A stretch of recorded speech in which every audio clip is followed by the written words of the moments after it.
एक तरफ सरकार कंपनियों को भारत में लाकर रोजगार देने का वादा करते हैं और साथ ही साथ मुनाफा भी कमाते हैं, वही हम देख रहे हैं कि मोहाली में फिलिप्स कंपनी ने काफ़ी वर्करों को निकाल दिया। ऐसा क्या कारण रहा वर्कर्स को निकालने का, और साथ ही साथ अपनी ज़मीन का सौदा भी कर लिया एक ही दिन में। आप काफ़ी समय से हम देख रहे हैं कि कानूनी कार्रवाई करी, तो शुरू से बात करते हैं 2013 में जो स्ट्राइक हुआ था उसके बाद जो कंपनी ने स्टेप्स उठाए थे उसके लिए कोई विरोध किया गया था?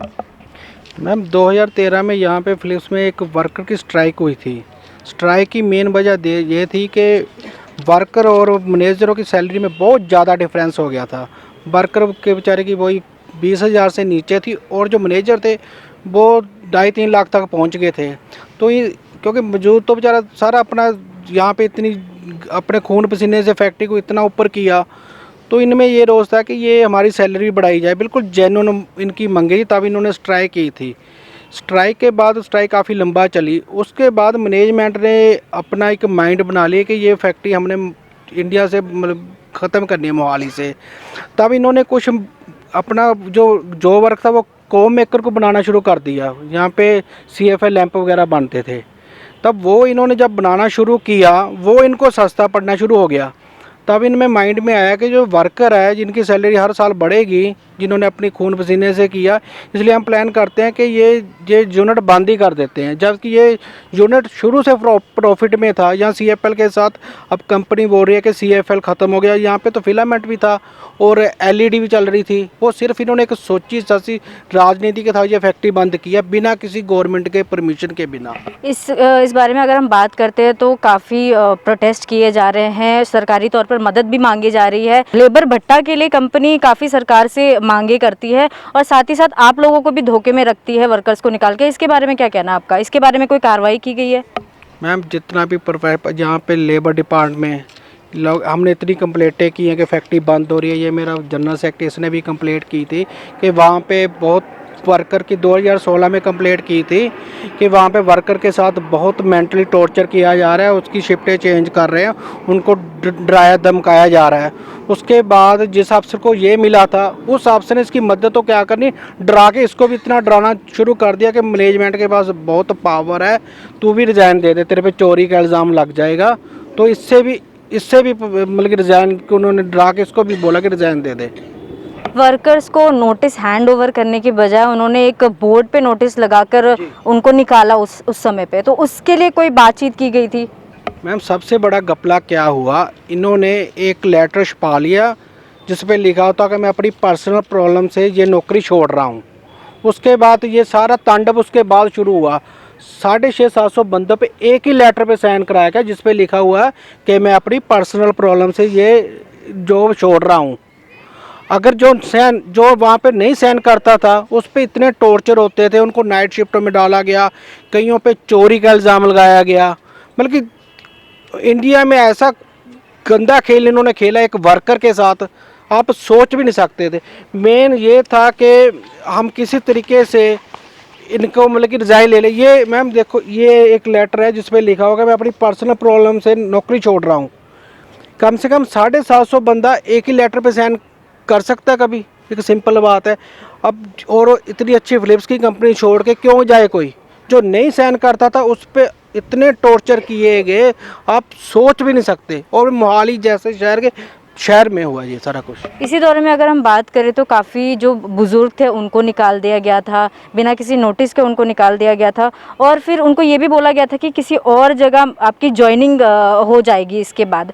तो इसके पीछे का क्या रीजनिंग रही थी? मैम देखो इसके बाद एक और फ्रॉड हुआ। इसके बाद जो फिलिप्स के बाद इन्होंने एक झांसा दिया कि हम तुम्हें TDS में कर रहे हैं, कंपनी का नाम सिग्निफाई होएगा, आपको फिर रेगुलर ले लेंगे कि अभी हमने कॉस्ट कम दिखानी है। तो इन्होंने जैसे किसी की 25,000 सैलरी थी, इन्होंने 14,000 में TDS कंपनी में रख लिया। TDS में 3 साल काम कराते रहे। उसके बाद एकदम बिना नोटिस के बाद 2018 में कि कंपनी बंद होगी, कि गेट बंद कर दिया, अंदर जाने नहीं दिया किसी को। तो अभी जैसे कंपनी से लोगों को निकाला गया, मानसिक और शारीरिक रूप से भी काफ़ी लोगों को टॉर्चर भी किया गया था और हमें पता लगा है कि काफ़ी लोगों की मौतें भी हो गई थी इसकी वजह से।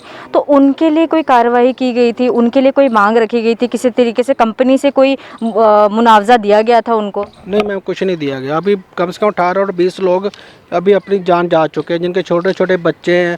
हम मिलके आपस में थोड़ी बहुत ही मदद कर रहे हैं। और मानने की बात यह है कि जितने भी ज़्यादा डेथ हुई सभी की दिमाग की नसें फटने से हुई है, ब्रेन हेमरेज। अभी भी कई पैरालाइज घर पे पड़े हैं, कोई नहीं पूछ रहा। मैं सरकारी तौर पे जो काम होते हैं हम देखते हैं कि महीने लग जाते हैं उनको पूरा होने में। आपने एक नोटिस भी भेजा था रजिस्ट्री रोकने के लिए, लेकिन फिर भी उसी दिन सेम डे ही शाम को रजिस्ट्री की गई। इसके बारे में क्या कहना है? देखो मैम, घपला देखो कितना बड़ा है। हमें पता चला था कि कंपनी ये अपना प्लाट बेच के यहाँ से जा रही है, तो हमें पता चल गया था कि कल इनकी रजिस्ट्री होनी है। तो हम सुबह जाके जो यहाँ के मंत्री है बलवीर सिंह सिद्धू जी को मिले कि हमें कि ये रजिस्ट्री नहीं होनी चाहिए, क्योंकि ये अगर ये प्लाट ही बेच के चले गए तो यहाँ वर्कर किससे लड़ेंगे। तो हम सुबह गए तो मंत्री साहब ने डीसी को भी फ़ोन मारा और एसडी साहब को भी और तहसीलदार से भी, कि मेरे को कहते जाके डीसी साहब को मिले। मैं डीसी साहब को मिला, उन्होंने मेरे को एसडीएम साहब के पास भेज दिया कि मैं कहा सर ये देखो इसका 25 का पंजाब सरकार से चलान हुआ है। ये मैंने उनको ये उनकी रिसीविंग है 25/2 की।